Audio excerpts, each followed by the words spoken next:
I just wanted to make a real quick video about bullying. Most of you would know that yesterday was, I think they call it National Stop Bullying Day, and it's just a day to kind of promote awareness about bullying, to help remind people how traumatizing it can be. I know when I was very, very young in grade school, I was bullied a little bit, but what happened to me, I think, is I got a little hard. I was real quiet, believe it or not. Those of you that know me now probably couldn't believe that, but I was very, very shy. So I was very quiet. And I think as I got older, it might have been misinterpreted as maybe. I know nobody ever looked at me as stuck up because people would come to me like the underdog was always coming to me. I don't know if you just saw that, but my baby Maggie and water. Anyway, Maggie, get down, get down. Um, so if you've ever been bullied, I mean, whether it be young, high school, middle school, or if you have a child who has been bullied, you know the pain that that can cause and how traumatic it can really be.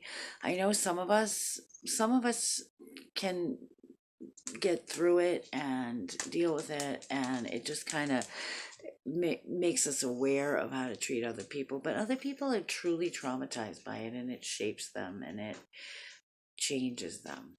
So if your child is being bullied, or God forbid, your child is the bully, definitely speak up, say something about it.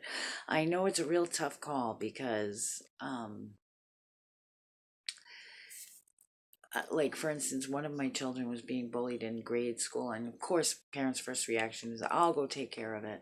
But a lot of times that makes it worse. So it's a real fine line. We've got to be very careful.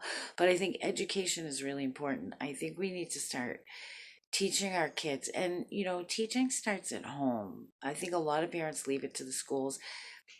Not me. I have my own issues with the public school system, and um, I'm not going to get into that in that video because this video would take a long time if I did. But it's really not up to the schools. I mean, the schools should definitely enforce it. I'm not saying they shouldn't, but we need to teach our kids how important it is to be kind to others. And how do we do that? We do it by example. I think if they're, we tell them, be kind, don't fight, but then if you're teaching them through your actions. I mean, our kids listen to our words, but they also watch our actions. So if they're seeing you never lend a helping hand to anybody, if they hear you gossip about other people, or not be nice, if they see you, you know, little things, lie to call out to work, or talk about that lady that works with you, or the lady down the street at the store, they pick that stuff up. So just kind of pay attention. But this leads me to another area that I wanted to talk about. And although that's very, very important, I kind of wanted to touch on when you're an adult. Um, Soul wounds. When you have a soul wound of feeling less than, or your soul wound is being unworthy, being pushed around, always feeling like you're not good enough. Now, on a conscious level, you could say, nope, I know that's not true. And you say affirmations to yourself, I am worthy, this and that. But if it's a soul wound, you're going to keep finding people in your life that bully you or push you around or give you the impression that they're better than you. And this could be anybody from a realtor to the guy at the store to the people at the coffee shop to spouses to friends. And you find yourself always feeling in that position.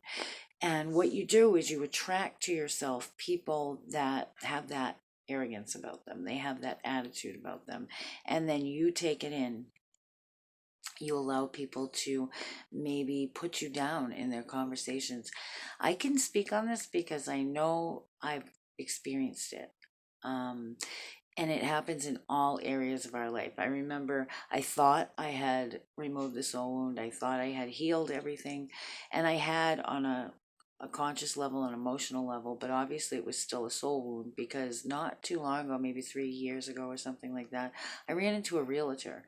Now, this realtor, it was obvious that he was very self-centered, very into himself. I think he spent about 2.5 hours explaining to me how wonderful he was to other people and how much he helped other people and all that he did and all that he knew.